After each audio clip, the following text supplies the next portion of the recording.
गुरु प्यारी संगत जी, मकर संक्रांति की बहुत बहुत शुभकामनाएं। मकर संक्रांति वे पवन दिन है जब सूर्य देव धनु राशि से निकलकर मकर राशि में प्रवेश करता है। इस उत्तरायण का प्रारंभ माना जाता है, यानी देवताओं का दिन आरंभ होता है।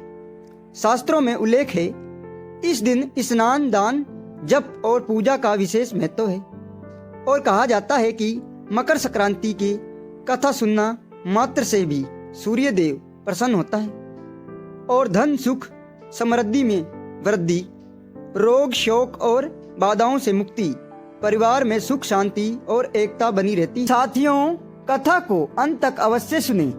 ये कथा है एक ऐसे गांव की जिसका नाम था शांतिपुर। नाम में शांति थी, पर उस गांव के एक घर में माधव और गोपाल पिता पुत्र के हृदय में वर्षों से शांति का एक अडम्बर पल रहा था। शांतिपुर गंगा किनारे बसा एक छोटा सा हरा भरा गांव था, जहां की धरती उपजाऊ और लोग सीधे साधे थे।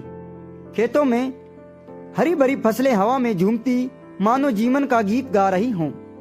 पर माधव के घर में वो गीत सदियों से खामोश पड़ा था। माधव एक 70 वर्ष का अनुभवी किसान था, जिसकी त्वचा धूप और मिट्टी की कथा कहती थी।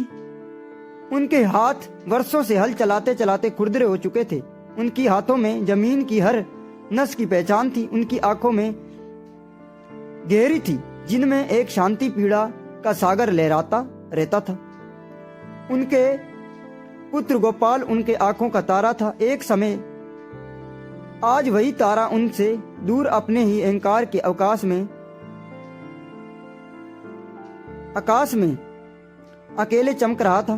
गोपाल भी किसान था, 35 साल का मजबूत नौजवान, जिसकी भुजाओं में शक्ति थी और विचारों का नई क्रांति। पर उसके मन में एक करवाहट थी जो उसे अपने पिता से दूर ले गई थी। 5 साल पहले की बात है। उस साल मानसून कुछ रूठा रूठा सा था और फसलें सूखने लगी थी। गोपाल, जो हमेशा से कुछ नहीं करने का शौकीन था, एक नई सिंचाई पद्धति आजमाना चाहता था। माधव परंपराओं में पला भर पुराने तरीकों पर अटल था। अरे बेटा, ये सब शेरों के ढोंग हैं। हमारी धरती पर यह तरीका काम आता है जो हमारे पुरखों ने हमें सिखाया है। माधव ने बड़ी सहजता से कहा। पर गोपाल के लिए यह शब्द किसी जहर से कम नहीं थे। उसे लगा उसके पिता उसे पर विश्वास नहीं करते, उसकी सोच को महत्व नहीं देते। आपकी सोच ही पुरानी हो गई है पिताजी, यही कारण है कि हम अभी आगे नहीं बढ़ पाते। गोपाल ने गुस्से में पलटवार किया था। उस दिन शब्दों की मर्यादा टूटी थी और रिश्तों की डोर भी। अगर तुम्हें मेरी सोच से इतनी दिक्कत है तो अपने सोच से ही जीवन जियो। मेरा दरवाजा तुम्हारे लिए बंद है, माधव ने क्रोध में कहा था। उनके भीतर भी अपने बेटा की कड़वी बात से गहरा घाव लगा था। गोपाल ने बिना एक शब्द के अपने सामान उठाया और गांव के दूसरे छोर पर अपने एक छोटा सा जमीन पर अलग घर बना लिया। तब से 5 साल बीत गए थे। वे दोनों एक ही गांव में रहते थे, एक ही बाजार में मिलते, एक ही खेतों के मेड़ पर काम करते, पर उनकी आंखें एक दूसरे से कभी नहीं मिली। जब भी वे एक दूसरे के पास से गुजरते और असज्जित चुप्पी, एक अनोखी दीवार उनके बीच खड़ी हो जाती। माधव के दिल हर पल अपने बेटे के लिए धड़कता, पर उसका अहंकार और अपने बेटे की उस दिन की कुटी बातें उसे पास आने नहीं देती, रोकती थी। गोपाल भी अपने पिता को देखकर टस महसूस करता, पर क्यों मैं ही पहले झुक जाऊं। भाव अपने पिता को देखकर टस महसूस करता, पर क्यों मैं ही पहले झुक जाऊं। भाव उसे जाकर लेता था। उसकी माँ, जो इन दोनों के बीच एक सेतु का काम करती थी, इन सबसे पहले ही स्वर्ग सुधार चुकी थी। उनकी अनुपस्थिति से इस खाई को और भी गहरा कर दिया था।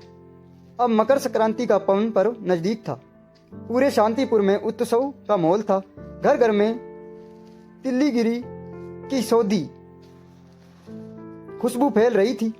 बच्चे पतंग उड़ाने की तैयारी में मस्त थे और औरतें घर को लीपा पोती कर स्वच्छ कर रही थी। यही दिन सूर्य देव के उत्तरायण होने का प्रतीक था, जब सूर्य दक्षिण से उत्तर की ओर अपनी यात्रा शुरू करता है, अधिकार से प्रकाश की ओर, शीतलता से ऊष्मा की ओर। यही नवीनीकरण का दान, पुण्य का और संबंधों से मधुरता लाने का पर्व था। माधव अपने छोटे से घर को चौखट पर बैठा दूर खेतों को निहार रहा था। उनकी आंखें सूनी थी। मकर संक्रांति आते ही और चली जाती, पर उनके जमीन में कोई उत्तरायण नहीं हुआ। उनका बेटा उनके पास कितनी बार से गुजरता, पर कभी पलट कर नहीं देखता। एक लंबी आह उनके सीने से निकलती, हे राम, कब तक ऐसा चलेगा। उधर गोपाल भी अपने खेतों में काम करते हुए उदास था। मकर संक्रांति के ये उल्लास उसे खिन्न कर देता था। उसके घर में कोई उत्सव नहीं था, कोई मानने वाला नहीं था।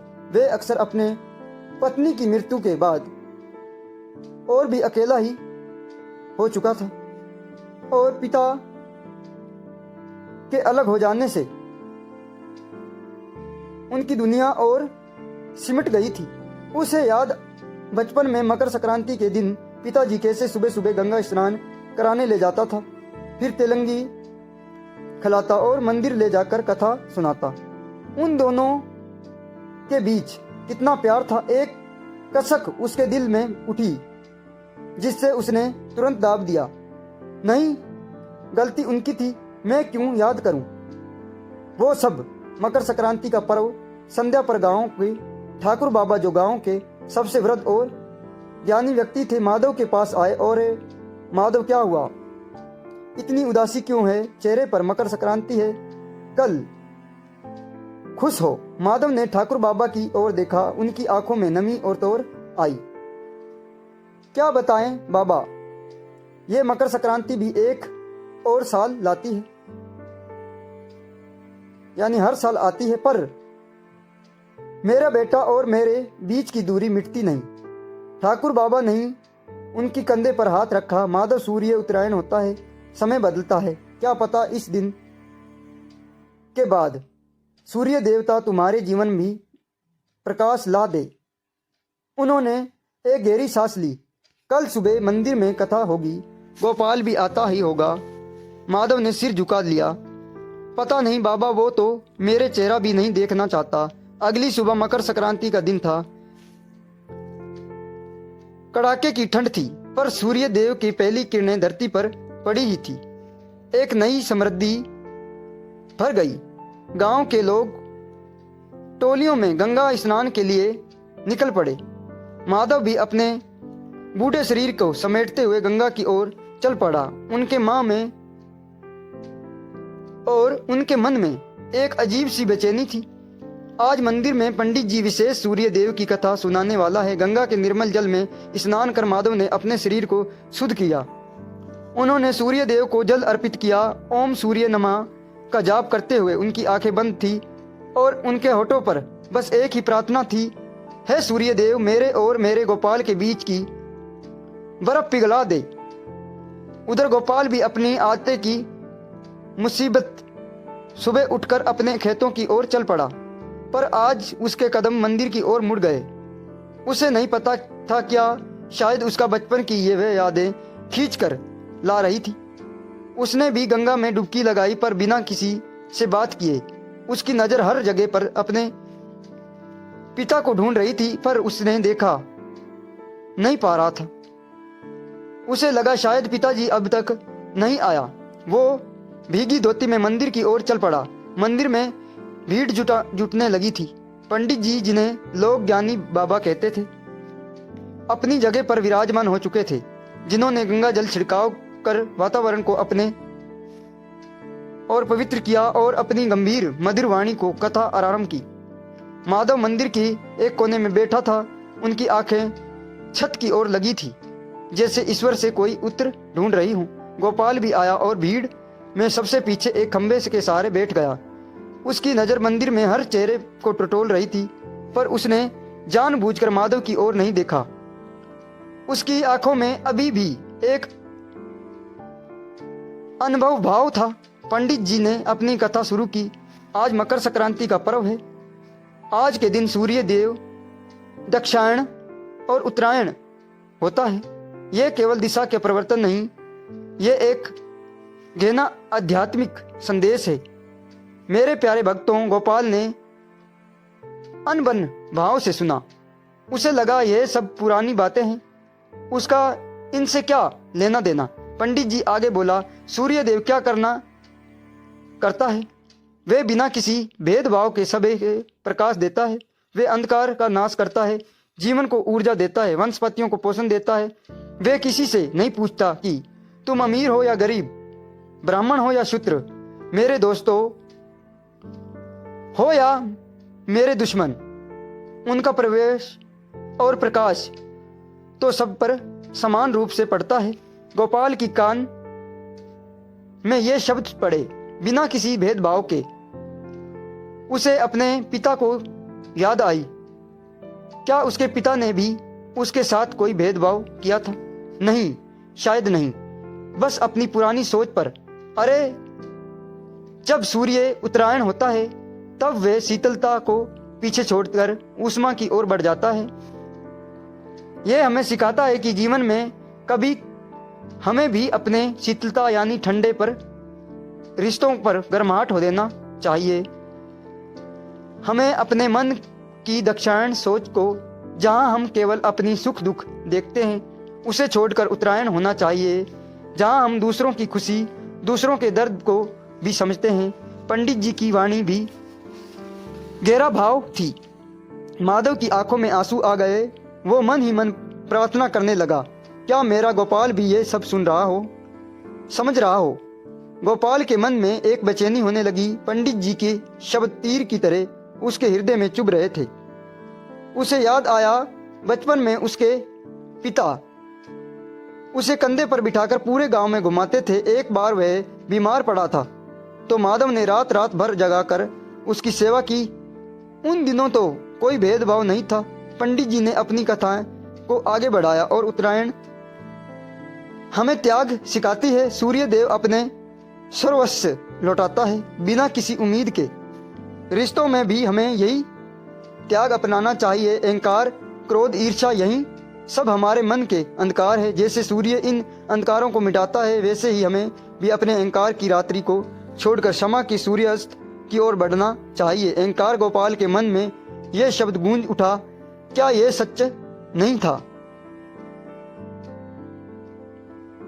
उसका अपना अहंकार ही तो था जो उसे अपने पिता के पास जाने से रोक रहा था।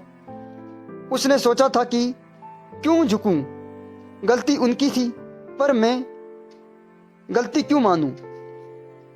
क्या गलती सिर्फ उनकी थी? क्या उसे गुस्सा? उसका कठोर जवाब, उसकी जिद। काम बारी गलती। उसने अपने पिता की उम्र भर के त्याग को उसे एक पल के गुस्से में भुला दिया था। गोपाल की आंखों में अचानक नमी सी आ गई। उसे याद आया, उसकी माँ ने देहांत के बाद जब भी पूरी तरह टूट गए थे, तब माधव ने ही उसे संभाला था। उन्होंने ही उसे समझाया था कि जीवन में आगे बढ़ना होता है, चाहे कितने भी कष्ट क्यों ना आए। वे तब भी तो उसके पिता था, उसका गुरु था। पंडित जी ने कहा, मकर संक्रांति पर तिल्ली गुरु का दान क्यों किया जाता है? तिल्ली में तेल होता है जो प्रेम की प्रतीक है। गुरु मिठास का प्रतीक है। प्रेम अपने रिश्तों में प्रेम और मिठास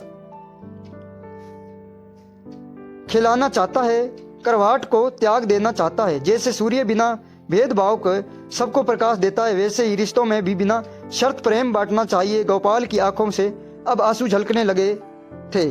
वे जोर से रोने चाहता था, पर उसके खुद को संभाला। उसे समझ आ रहा था कि उसने कितने समय व्यर्थ कर दिया, कितनी खुशियां गंवा दी अपने अहंकार की वजह से। उसका पिता जो बुढ़ापे में उसका सहारा था, हकदार था, वो अकेला जी रहा था। माधव की कमर झुकी हुई थी, बालों में चांदी उतर चुकी थी, चेहरे पर गहरी झुर्रियां थी। यह सब उसने कब देखा था ठीक से? वे तो हमेशा अपनी आंखों पर अहंकार की पट्टी बांध रहा था। नहीं, अब और नहीं। गोपाल के मन में एक दृढ़ निश्चय उभरा। उसकी सांसें तेज हो गई। उसे अब अपने पिता को देखना था। उसने भीड़ में अपनी नजरों को दोहराया। उसकी आंखें माधव पर पड़ी। माधव जो कथा सुनते सुनते अपने चंचल और आंचल से आंसू पूछ रहा था। उनके चेहरे पर वही पुरानी पीड़ा झलक रही थी। वो इतना कमजोर दिख रहा था। गोपाल का दिल चमत्कार कर उठा। ये मानो क्या किया मैंने, अपने पिता को कितना दर्द दिया। पंडित ने कथा का समापन किया। तो मेरे प्यारे भक्तों, आज का सूर्य देव के उत्तरायण होने के इस पवित्र अवसर पर आइए हमें सभी भी अपने मन को उत्तरायण करें, अपने अहंकार को त्याग करें, क्षमा करें और क्षमा मांगे, रिश्तों को फिर से जोड़ें। क्योंकि असली मकर संक्रांति तभी है जब हमारे हृदय में भी प्रेम और सूर्योदय हो। कथा समाप्त होती है। मंदिर में हल्की हलचल होती। लोग अपनेपन घरों की ओर चलने लगते। पर गोपाल अपनी जगह पर बैठा रहा। उसकी आंखों में आंसू थम नहीं रहे थे। उसके शरीर कांप रहा था। एक अदृश्य शक्ति उसे अपने पिता की ओर खींच रही थी। माधव धीरे धीरे उठा। उनकी पीठ झुकी हुई थी, कदम लड़खड़ा रहे थे। जैसे ही वे मुड़ा, उसकी नजर गोपाल पर पड़ी। एक पल के लिए उनकी आंखें मेली। माधव की आंखें में सदियों की प्रतीक्षा थी और अब एक हल्की सी उम्मीद की चमक भी। पर वे कुछ बोल नहीं पाया, बस देखता रहा। गोपाल ने एक लंबी सांस ली, अपने आंसुओं को पूछा और अपने स्थान से उठा।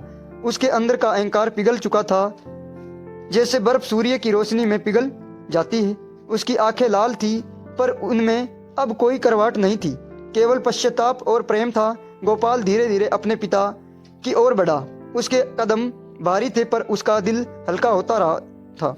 मंदिर में कुछ लोग अभी भी मौजूद थे, जिन्होंने गोपाल को अपने पिता की ओर बढ़ते देखा। गांव के कुछ बड़े बुजुर्गों की आंखों भी नम हो गई।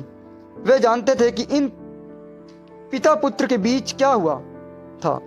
जैसे ही गोपाल माधव के पास पहुंचा, उसने बिना कुछ सोचे समझे, बिना एक भी शब्द बोले, उनके पैरों में गिर पड़ा। पिताजी, बस एक ही शब्द उसके जुबान से निकला और वे उनके पैरों से लिपट कर फूट फूट कर रोने लगा। उसके आंसुओं ने माधव के वृद्ध खुरदरे पैरों को भिगो दिया। माधव चौंक उठा। उन्होंने कभी सपने में भी नहीं सोचा था कि यह दिन आएगा। उनके हाथ कांपने लगे। उन्होंने गोपाल को उठाने की कोशिश की, पर गोपाल नहीं उठा। वे बस रोता रहा। मुझे माफ कर दीजिए पिताजी, मैंने बहुत बड़ी गलती की है। मेरा अहंकार मेरे आंखों पर पट्टी बांध हुआ था। आप तो सूर्य देव की तरह हमेशा मुझे प्रकाश देते रहे, और मैं अज्ञानी। माधव की आंखों से भी आंसुओं की धारा बह निकली। उन्होंने गोपाल को कसकर अपने बाहों में भर लिया। वो अपने बेटे को सीने से लगाया, रोता रहा। वर्षों का दर्द, वर्षों की पीड़ा, वर्षों की प्रतीक्षा, सब कुछ उनके आंसुओं में घुल गई। अरे बेटा, अरे मेरे गोपाल, मेरे लाल, उठो। कोई पिता अपने बेटे से नाराज नहीं रह सकता। मैं कब से ये पल का इंतजार कर रहा था। उन दोनों के मिलन देखकर मंदिर में मौजूद हर आंखें नम हो गई।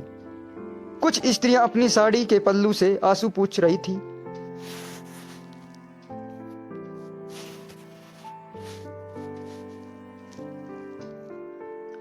आज सही मायने में मकर संक्रांति हुई।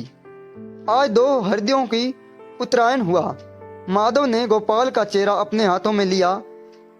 चल बेटा, घर चल। आज मेरे घर में फिर से तिल गुरु बनाएंगे। आज मकर संक्रांति की असली उत्सव है। दोनों पिता पुत्र कंधे से कंधा मिलाकर मंदिर से बाहर निकले सूर्य देव की किरणों उनके चेहरों पर पड़ रही थी, जैसे उन्हें आशीर्वाद दे रही हो। गांव वाले उनकी आंखें और उनको देख रहा थे। उनकी आंखों में अब उदासी नहीं बल्कि एक गहरी खुशी थी। उसी दिन शांतिपुर गांव में एक नई रौनक थी। माधव के घर में बरसों बाद चूल्हा जला और तिल गुरु की सी हुई खुशबू एक बार फिर वातावरण में फैल गई। गोपाल ने अपने पिता को पास बिठाकर तिल गुरु खाया और उसे स्वाद में उसे अपने बचपन की सारी मिठास मिल गई। माधव ने अपने बेटे के सिर पर हाथ फेरा और उनकी आंखों में अब केवल प्रेम और संतुष्टि थी। उस दिन से माधव और गोपाल फिर कभी अलग नहीं हुए। गोपाल ने अपने पिता के अनुभव और अपनी नए विचारों को मिलकर खेती में नया आयाम स्थापित किया। उसने अपने पिता से सीखा कि अनुभव भी उतना ही महत्वपूर्ण है जितना नवचर, और माधव ने अपने बेटे से सीखा कि परिवर्तन को स्वीकार करना भी जीवन का एक अहम हिस्सा है। शांतिपुर के लोगों कहते थे कि उस मकर संक्रांति पर केवल सूर्य ही उत्तरायण नहीं हुआ बल्कि माधव और गोपाल के हृदय भी प्रेम और क्षमा का सूर्य उदय हुआ था। ये कथा आज भी शांतिपुर में सुनाई जाती है, जो हमें सिखाती है कि अहंकार छोड़कर रिश्तों में आगे बढ़ना ही जीवन की सच्चा प्रकाश है, क्योंकि रिश्तों की गर्माहट ही हमें हर शीतलता से बचा सकती है और क्षमा की शक्ति से बड़ा कोई दान नहीं।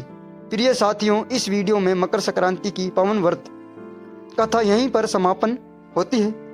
हमें कामना करते हैं कि भगवान सूर्य देव की कृपा आप सभी पर बनी रहे। जय सूर्य देव, जय हो जगत पिता। राधा स्वामी जी।